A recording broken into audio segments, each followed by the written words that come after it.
Atliko Valinskas. Varnas. Skraido šiandien Varnas. Dar vienas Šiaulių komandos dėjimas. Antrąjį kėlinį 4 taškais pradėjo Šiauliai, visus juos pelnė Martynas. Po driblingo jis gynėjas. Sužaidė kaip gynėjas ore. Puikus klaidinamas judesys, išmaudė Martynas. Vėl komanda skiria dviženklis skirtumas. Čia Varnas, dėjimas iš viršaus. Tai taip. Atrodo užmigdė Vilkų gynybą ir toks įsibėgėjimas. Keiveras kliuvo už užtvaros, pagalbų nėra.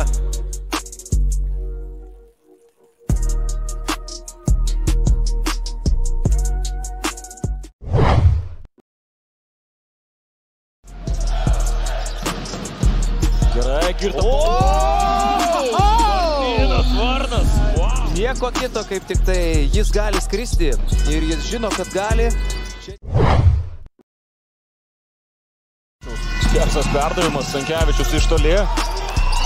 Pavyksta antrą šansą susikurti, Danusevičius pats užbaigė ataką.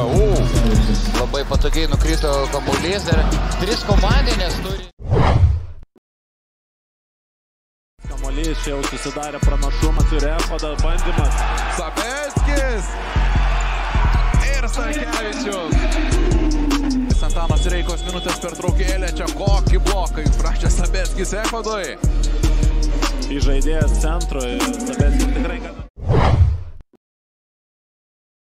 Jis atliko 3 rezultatyvius vardymus, bet taškų taip ir nesurinko. Mangas pro galinę liniją ir fantastiškas momento. Nėja Loboja, efektingas skrydis.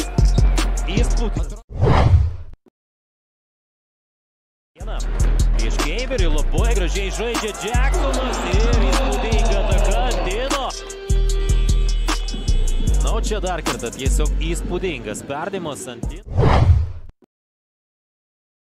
Turėjo problemų ir su Evaldu Šauliu, galima prisiminti, kai buvo atvykę Pieno žvaigždžių krepšininkų. Čia įspūdinga ataka, koks Martyno Varno perdavimas, kažkas iš fantastikos srities ir ant Dino Jack. 9 taškais patirtas rezultatyvus mačas. Šiandien atrodo nei palimo, nei gynybos. Ypatingai antroje pusėje, o čia štai taip. Kala vieni, Martynas Varnas buvo debiutantai, Kianas Andersonas 15 taškų, Džemilas Vilsonas 10. Tai vieninteliai žaidėjai pelnė 2 ženklį.